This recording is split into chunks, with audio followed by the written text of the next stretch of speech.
dedicated to what?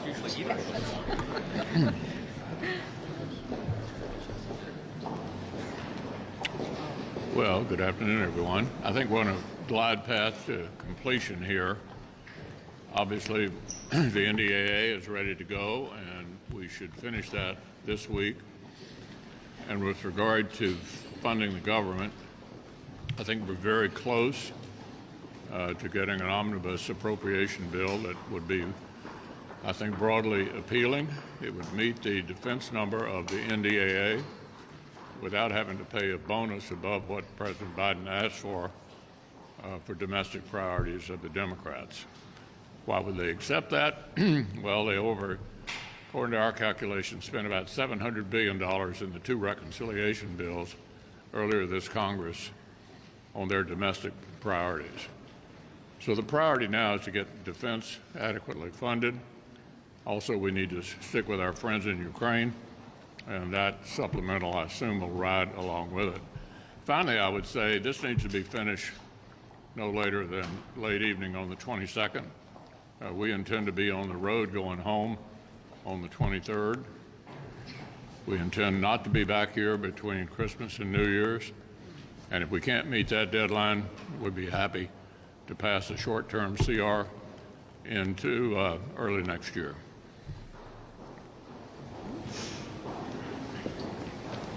Last week, the President's Chief of Staff said these words: fiscal responsibility is very important to us in the Biden administration. And I think the American people know that nothing could be further from the truth. We've seen record inflation borne out again today by the latest CPI numbers, but if you look at the increase in the cost of everything since this administration has taken office, it's gone up 13.8%. Overall, if you look at groceries, 12% increase, electricity, 13.7% increase, and this is year-over-year numbers, and fuel oil 65.7% increase year-over-year. And this is a result of the massive amount of spending that this administration and on a party line vote, the Democrats here in the Congress have approved in the last couple of years. It's as simple as that. And so what happens now is the Fed meets tomorrow, and they're, again, looking at another increase in interest rates, which for the American people who are putting more and more on their credit cards, looking at price for automobiles, price for homes, other things that they buy on credit, interest rates continuing to go up.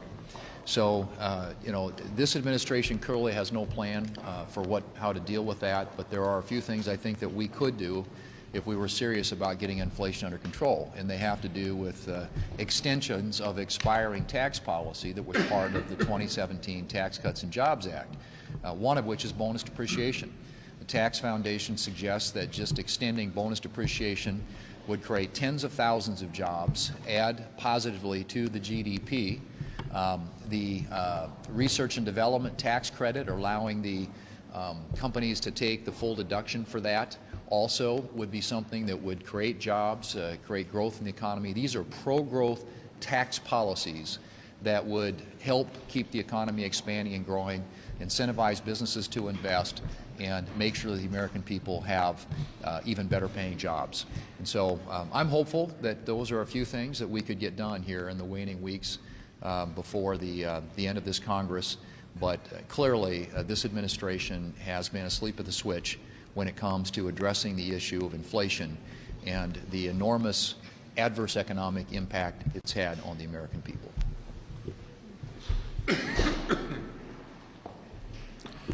It's 12 days till Christmas, and Joe Biden is the Grinch who stole Christmas. The new inflation numbers came out today, and today in America we're still at a 40-year high. Joe Biden was asked about that because prices are up 13.9% since the day he took office. They said, when are prices going to return to normal? And his answer was, hopefully at the end of next year. Look, there's no end in sight to this. People, families have been suffering through Biden's inflation for the last 20 months, and this Christmas is going to be the most expensive ever. And not just for Christmas packages and presents and for Christmas meals, but also for decorations. We have decoration inflation. Christmas trees, wreaths, poinsettia plants, and the lights to cover them. Those are all up 15%, each one of those, and the electricity, 15% as well. People in national polls say they're going to, because of inflation, be able to afford fewer presents or no presents at all. For people who are living paycheck to paycheck, they're having to dig into their savings accounts, whatever is left of that. People are in a point where they're having to make tough choices. And the reckless tax and spending bill by the Democrats has made it worse. And the Democrats' willingness to hire 87,000 new IRS agents is a real strain on the American people. This year for Christmas, families this year are spending $5,000 more just to stay even than they were right before Joe Biden became president. The solution: cut the Washington wasteful spending and unleash American energy.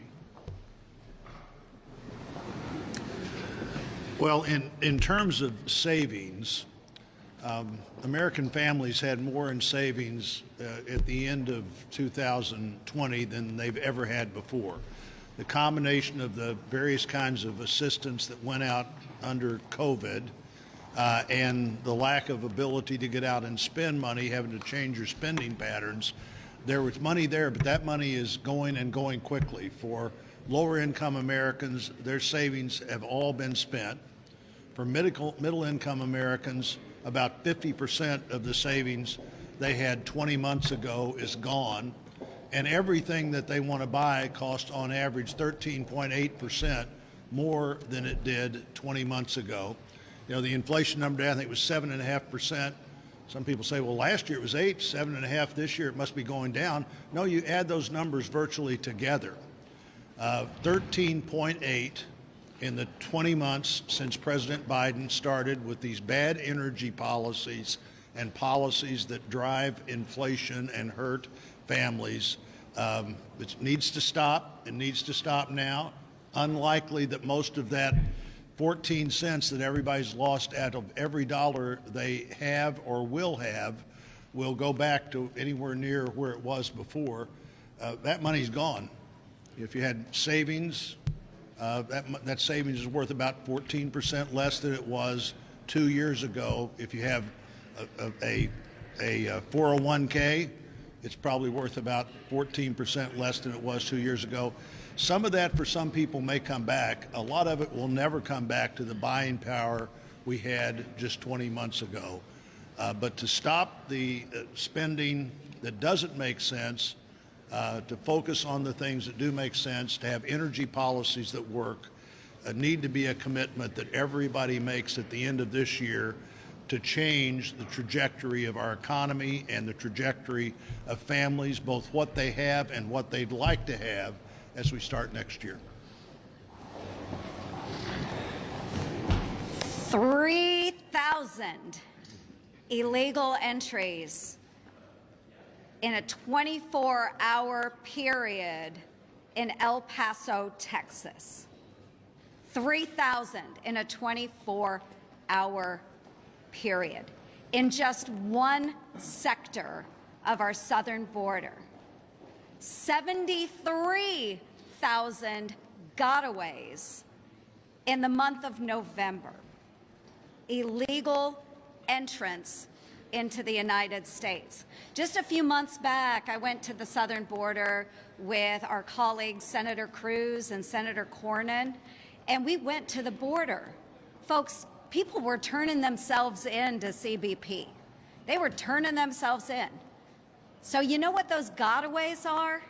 They're bad people that know that they will be detained by CBP and turned back. That's why they run away.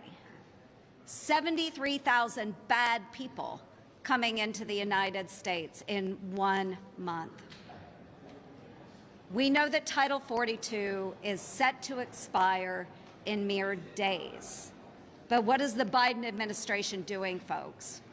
President Biden says he has more important things to do than address our southern border. Secretary of Department of Homeland Security, Mayorkas, he says the border is secure. Don't buy it for an instant, and I know none of you do. Okay? Folks, we have a crisis on the southern border. They can't deny it. It's all smoke and mirrors. Don't look at it and we'll pretend it doesn't exist. People are starting to worry, and you hear Democrats starting to speak up about it now. Why? Because they know our country is going to be overrun with illegal entries. First step, folks, here's a simple solution. Secure the border. Leader McConnell. Chad. What do you say to Republicans who say this is the same type of operation we go through most years at this time of year? You had Scott Perry, a prominent member of the Freedom Caucus, saying McConnell is going to roll us here with a big spending bill here. Just last week, you were suggesting there might not be enough time to do a short-term bill. Now you're saying there is enough time unless they don't get it done by the 22nd. What do you say to Republicans? What I would say is I've been the majority leader and I've been the minority leader. Majority's better. Senator Schumer's in charge of the floor. He determines whether or not we pass individual appropriation bills, and he decides how to process them. So we're on defense. We're dealing with the cards that we were dealt. And what I would say is, given the fact that the Democrats have this presidency, the House, and the Senate, to meet our defense number and to not pay any bonus to the Democrats on the domestic side to achieve the defense number is far and away the best we could do, given the fact that we don't control the floor or the government.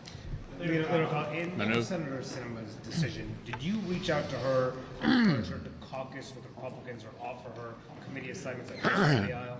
Look, she and I talk all the time. She has a lot of friends on our side of the aisle, including me. And I think she's decided she's genuinely an independent and is charting her own course. And I wish her well. And we particularly admire her fierce defense of the institution itself. We were on the verge of having the institution literally broken by these people last year. She stood up to that, and I admire it. Will you support a Republican against her? Yeah, to follow up on that, will you try to recruit Doug Ducey? Yeah, look, I talk to her all the time. To run against Senator Sinema. I'm not going to get into the conversations that we've had. We talk all the time. Can I ask Yeah. a quick two-part question? First, do you support the Rubio bill to ban TikTok? And secondly, looking ahead to 2024, do you expect to take a more active role in choosing candidates, given what happened in 2022? Well, looking back at 22, some of you may recall, I never said there was a red wave. I said we had a bunch of close races. And looking at each race separately, I wasn't making that up. We had a bunch of close races. We ended up having a candidate quality time. Anybody remember who mentioned that back in August? Look at Arizona. Look at New Hampshire. And a challenging situation in Georgia as well. We did, by we, I mean the Senate Leadership Fund, did intervene in two primaries, in Alabama and in Missouri. And I do think we had an opportunity to relearn one more time. You have to have quality candidates to win competitive Senate races. We went through this in 2010, 2012, Christine O'Donnell, Sharon Angle, Todd Aiken, Richard Murdoch, and unfortunately revisited that situation in 2022. Our ability to control the primary outcome was quite limited in 22 because of the support of the former president proved to be very decisive in these primaries. So my view was, do the best you can with the cards you're dealt. Hopefully in the next cycle, we'll have quality candidates everywhere and a better outcome. And the Rubio bill?